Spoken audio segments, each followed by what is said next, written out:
since the BCS era, now playoff era since 1998. This is the first time a group of 5 has shut out a Power 5 in a bowl game.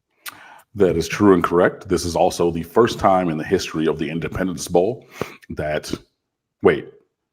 Yes. Yeah, the first time in the Independence Bowl that a team got shut out. Which these bowl games have been around a long time. This one's not an ancient one, but like 45 years, you would think when they were playing like 1970s football that there might have been a shutout. Not until the 2019 Miami Hurricanes offense came along. I mean, it was atrocious. I mean, if you're talking about 200 yards of total offense, got Willie Taggart fired when Miami beat Florida State, 227. Which I believe is what Florida State had last year against Miami, 2018, is what we had in the bowl game. It's just not good enough. Miami ran 0 plays across Louisiana Tech's 37-yard line. Like, Miami wasn't even close to scoring. You know what I mean? Like, think about it. The 13 yards from the 50 was as far as Miami matriculated the ball in the game. Like, it is, the further that you go into it, and I had to look it up. I looked at the drive chart. I was like, no, when I did the good, the bad, the ugly, I was like, okay, like, I didn't think that maybe, a red zone. Nope, 0 for 0 in the red zone because we didn't get across a 37. Like, the run game was atrocious, 74 yards on 28 carries for 2.6. 7 penalties, 5 for 14 on third down, which actually was better than normal for a percentage, but still not great. Was 5 for 14. Yeah, that's 35.6% when Miami was converting like 22% or 23% for the year. 3.7 yards per play, 62 plays of offense only. We didn't even, we lost the time of possession, lost a fumble. You can go on and go on and go on and go on. And every statistic from this game was just terrible. And again, Louisiana Tech only had 337 yards of offense. Like, they were not lighting the world on fire. It's not like they walked up and down the field. They took advantage of some turnovers. They had a couple short fields. They punched it in the end zone twice. But like, it wasn't that they dragged us up and down the field like LSU did to Oklahoma.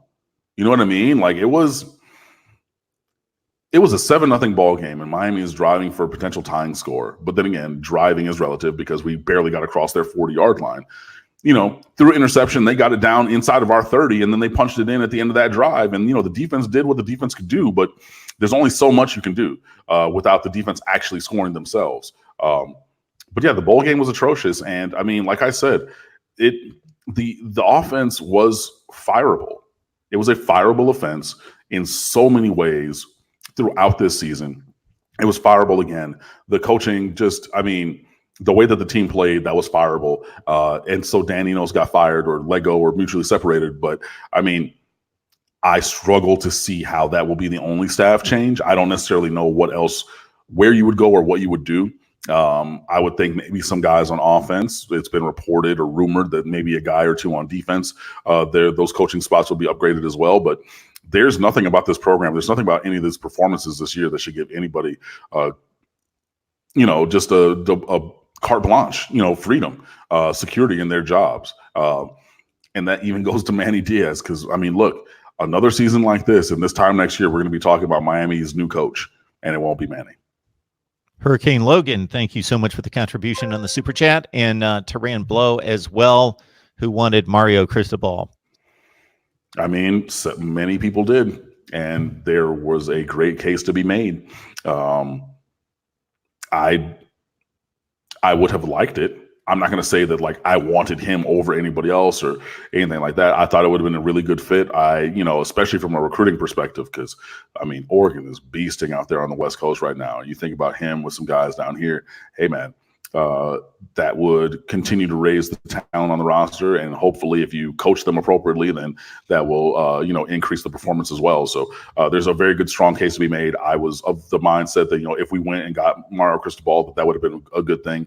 But it was not my be-all, end-all desire like some people's. But hey, I'm not going to fault you for if you were in that camp that was like, no, it needs to be Mario Cristobal or nobody else, because proof's in the pudding for him winning the Pac-12 out there recruiting like a beast while Miami, struggles.